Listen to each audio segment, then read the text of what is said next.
Hello, I'm Odin, and today I've got a quick video that's inspired by Doctor Strange 2 in the Multiverse of Madness. Don't worry, this is going to be totally spoiler-free. I'm going to make Wanda's updated headdress. I've made Wanda's Scarlet Witch headpiece before, when her show was first running on Disney+. And the new version is slightly different from the original. One thing is that the dark areas are now open. So I repurposed my first pattern, modifying it as needed to better reflect the new changes. And then imported the vector line art into Lightburn, where I gave different laser cutting values to each of the color groups. And then I let my laser cutter cut and etch my pattern onto some 2mm What the Foam. Okay, this is cool. Oh, this is super cool. I was hoping that all the little pieces would just drop out, but most were still connected by the thinnest of tiny little membranes. So I'm not too surprised that not every single piece cut free, but really this is so close. Okay, so I'm super excited by this. I mean, I've been excited by having the chance to get to use a laser cutter, and I've been wanting to play with a laser cutter, or technically a laser engraver, but laser cutter, because I knew that I could do a lot more than I could do by hand, and or at least easier and more precise. And yeah, this is this is really kind of cool. All right, this is incredibly wispy and lightweight, and there's no way there's no way I feel I could cut this out by hand. I'm sure I could. I've done stuff like this before, but yeah, I like this. Now I'm pretty excited about finally having the ability to cut foam with a laser, because I've been hunting for a way to cut foam that can follow the patterns that I'm already making on the computer. And speaking of hunting for a way to cut things out easier, that brings me to today's sponsor, Hunting Clash. Hunting Clash is a free mobile game available for Android and iOS, where you can try yourself in one of the most ancient activities of humanity. The game offers a huge variety of animals to hunt for without leaving the comfort of your house. Personally, I had a blast exploring different hunting locations from all across the world. You can travel to such amazing places as Lapland, Burma, and Tanzania. Upgrade your shooting skills by joining weekly competitions so you can hunt more dangerous beasts. And last but not least, the graphics are impressive. It's awesome that you can enjoy such high quality while playing a game on your phone. So let the hunting begin. You can download the game following the link in the description of this video, or you can scan the QR code right here on your screen. And you can use my gift code HUNTWITHODIN to kickstart your game. I'll get you 100 gold, 70 skill tokens, and 2 mythical lure cards, altogether worth $15. Redeeming the code is simple. Just follow these 2 easy steps that you see on screen. You can support my channel by downloading Hunting Clash today, and I do want to say thank you, Hunting Clash, for sponsoring today's video. I have my main part cut out, but I still need a second layer to glue this one onto. Much like when I did the first Wanda headpiece and the way we just did the Catra headpiece in the previous video, I want to glue the 2 pieces onto an arc in order to hold the shape, right? Basically, if you curve a piece of foam and then glue a new piece of foam onto that same curve, the simple fact that they're glued together with that curve is they're gonna keep that curve. With this build, I'm just gonna tape the first layer right onto a big plastic jar. Then I can tape my new artsy layer on next. It's tricky taping on this layer. It's so wispy and open. It would be easy to distort the shape. But I really do need to tape it down, because there's no way I could just hold it in place while I trace the outline onto the bottom layer. Now that I have my target area marked for gluing, I want to see what it'll look like off of the jar. Now across the top is the easiest to see here. I'm a few millimeters in on both of the temple peaks, because the inside radius is going to be smaller than the outside radius, which I'm actually really glad I did this physically. For whatever reason, I was thinking it was going to be the other way around, where the new layer was going to be bigger than the other layer, and as I got to cut it bigger, yeah, no. Also, I don't know why I'm throwing away the tape now. Also, honestly, I really want to just put the file back onto the laser printer and cut another one and just cut the outline because I can. I'll never line them up. Let's be honest. This is too wiggly and finicky and lacy and awesome to just glue together and get right the first time. So I'm going to go ahead and cut out the basic shape, and I'm going to tape this back onto the jar, and then I will glue this whole piece onto this whole piece and then cut all this out, which means I'm going to be doing a lot of cutting here by hand, but that's okay because it's going to look a lot better if I do it that way. I make some big cuts, just removing the bulk of this layer from between the pointy ends and the headpiece. And then I can tape the parts back to the jar for gluing. All right, so when I was taping this onto the jar, one thing that I was paying attention to, one detail I wanted to get, the actual point of the headdress of the crown, the actual, come here, let's get the floor. The lowest points here, because every time I put this on a display, I keep wanting to bend these in, but of course they relax and go back to where they want to go. So if I can get these to have that curve when I first glue it, it'll stay better. We actually did this on the Catra headdress. I just forgot to talk about it in the video. So I'm going to utilize, so what I'm trying to do specifically is I'm going to utilize the curve of the bottom of my plastic jar by putting the tips of the crown on the base of that curve, so when I glue the next layer on, it'll have that curve in addition to this curve. That's my plan. And I'll just use contact cement to join the two layers of foam together. I apply contact cement to both halves and then help it dry. Contact cement is only sticky after it dries, and it looks like the sticky part of a label or the back of a sticker. The real trick here is not stretching or warping the lace layer as it is glued down onto the solid piece of foam, because it'll tear if I try to remove it. So I have one shot to get it on right, or I'll have to cut a whole new one. Now I don't see any wrinkles, so I can remove the foam from the jar. Wow, yeah, look at that. I didn't need to use a jar that big. I could have done this on like a soda bottle. That would have been fine. I cut out and glue on one more small strip of 2mm foam and stick this to the inside of the forehead. So this extra strap that I'm putting on the inside, this extra third layer, it's not a strap, but this extra third layer that I'm putting on the inside of the headdress, I have done this since my very first build. I did this in the very first Wanda headpiece a year ago, I guess it's been. And we did it in a Catra, and it really seems to help a lot because there's not a lot to this piece, right? There's not a lot going on to hold this together.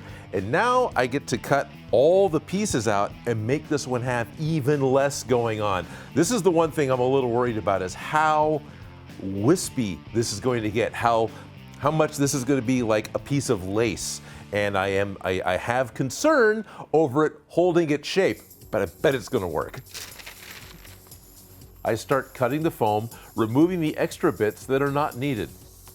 The perimeter is easy. I've done this part twice before. It's all the little cutouts that I have concern over. The shapes aren't too difficult. They're just small, roundish, and there's a lot of them. It's supporting itself. I know from experience that once I put Plasti Dip on this and get it painted up, the paint and the Plasti Dip is going to add some stability to it.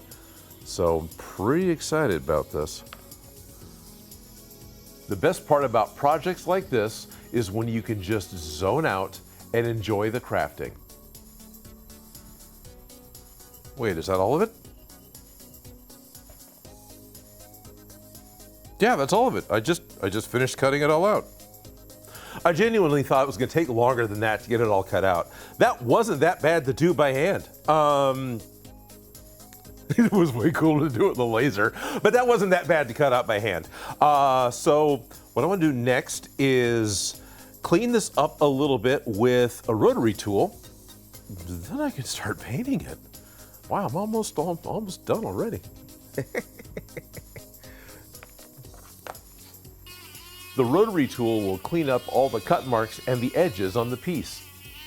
I just used the bit that was already in the tool for the outside edges, but I'm going to switch to a much smaller bit for inside of the cutouts, because I can sand out the round corners and I can smooth out all the small edges inside of each of the shapes.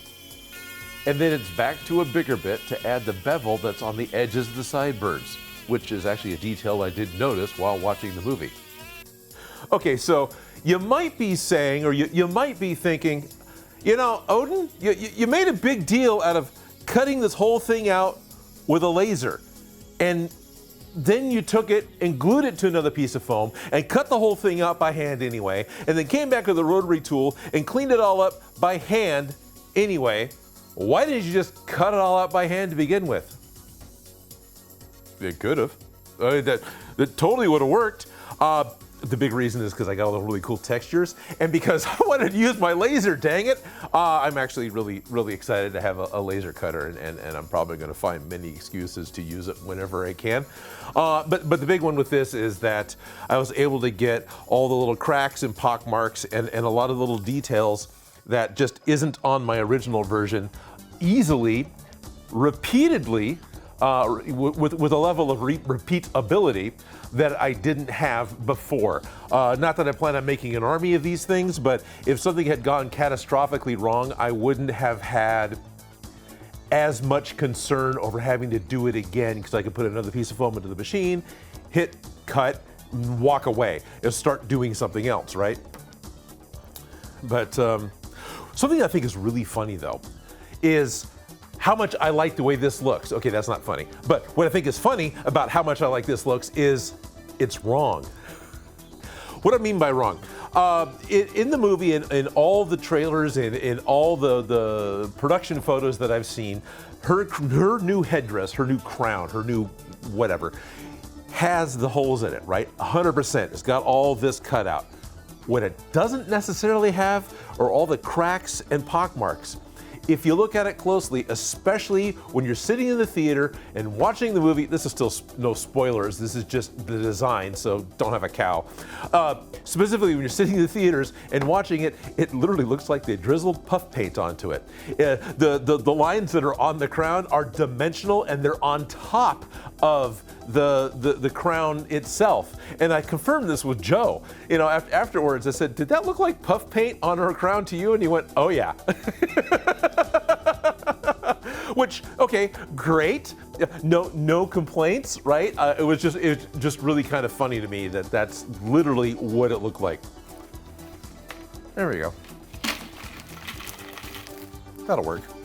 I grab a smaller round jar so I have something to tape the project to so I can paint it.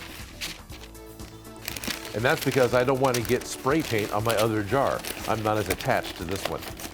Even though I wrapped it in paper, you know I'd still get paint on that first jar, the one with the ping pong balls in it.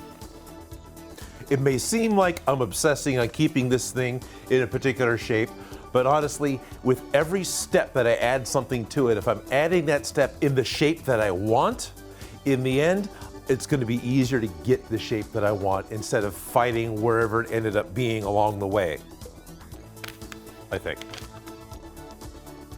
I spray the foam down with a couple of coats of black Plasti Dip, inside and out. And then I can paint the whole thing with acrylic paint. And I don't need to worry about getting paint into all the little cracks. I want them to be black anyway. And when the paint dries, I dry brush a lighter color over the top edges, just to get a small amount of highlight. And as a final step, I make a really dark red. It's almost black, and it's a wash that I want to paint over the entire piece. And I wipe off a lot of it as I apply it. And that's all the painting that I plan on doing. So once it's dry, I can glue a fine elastic band to hold my new headdress to Wanda's head.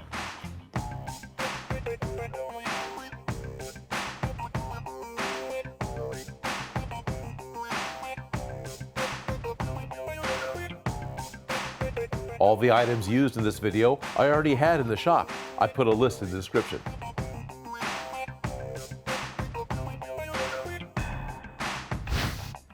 I'm really happy to have another version of Wanda's headdress or crown Scarlet Witch piece. I really enjoyed making the first video, and I really like this new version. I really like all the extra added texture and cracks and colorations that the movie version has over the television version.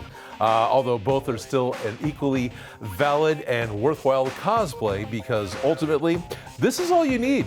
There was a con not too long ago I went to with Felicia in Lodi, California, and she was just wearing this one because she wanted to put something on but didn't want to do anything overly complicated. She got compliments all day long because she was wearing a jean jacket with black leggings. People loved her Scarlet Witch cosplay. I'll put a link to the paper version of this pattern right in the description of this video. You can download it for free if you want to make one and cut it out in the hobby knife yourself. Now, if you want to play around with a laser cutter, let's say you actually have access to one of those and you want to play around with the file that I made, I'm going to take my light burn file and put that over on my Etsy. And I would really appreciate if you do check that out. It would be help to support my channel. And well, speaking of supporting my channel, I have one more thank you to do for Hunting Clash. Thank you guys for sponsoring my channel this week. And if you, the viewer, want to help sponsor my channel, please consider downloading Hunting Clash using the link in the description of this video or the QR code you see right here on your screen. And don't forget to use the code Hunting with Odin, which will get you a whole slew of free items in the game. Now, I know there's going to be lots of different ways. You could do foam, you could do 3D printing, you could do CGI right over your face of making one of Wanda's headpieces, the movie version or the television version. But this is how Odin makes.